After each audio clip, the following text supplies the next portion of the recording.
Proverbs 25, March 25. Guys, we're reading a proverb for every day in March. By the end of the month, we'll receive all of the wisdom that the Proverbs have to offer. And we are nearing that point, which is so crazy to think about. Now, today in Proverbs 25, we switch from going from King Solomon's couplets. Now these are Proverbs collected by King Hezekiah. And the one today was still Proverbs from Solomon. He collected these Proverbs from Solomon and then two other people. But so at least for the proverb today, it's still from King Solomon. But I'll keep you updated as they switch. But without further ado, let's just get right into Proverbs 25.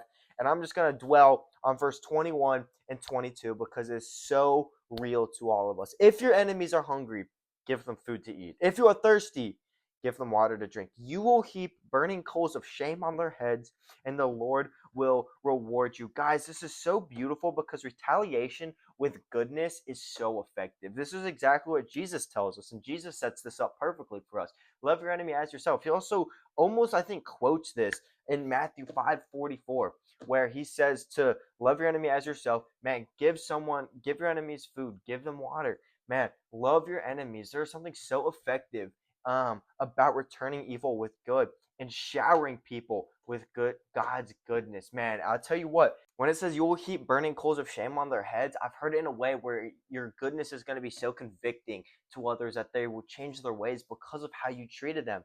And I think we should take this into our lives. Man, maybe we aren't actually going to have times to physically give someone food or to physically give someone water. But one thing that we can certainly do is to never compromise our morals and our instruction from Jesus of just following how he taught us. And this is a beautiful way of how we can teach or how he taught us, man, to just love our enemies, love people through our actions, love people through how we live. Never compromise what we are taught, never compromise our morals, and always return evil with good and good with good.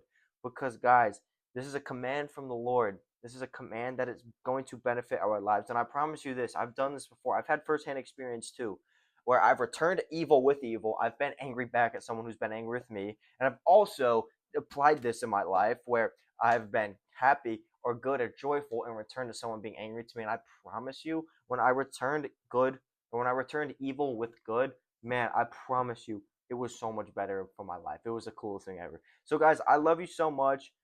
Love on somebody, love through your actions, love through your words. Be an embodiment to Christ someday, or be an embodiment of Christ to somebody, because you never know. You might be the only Bible someone ever reads. So take this in the heart, man. Keep it in the mind. I love you guys so much, and I'll see you tomorrow for Proverbs 26.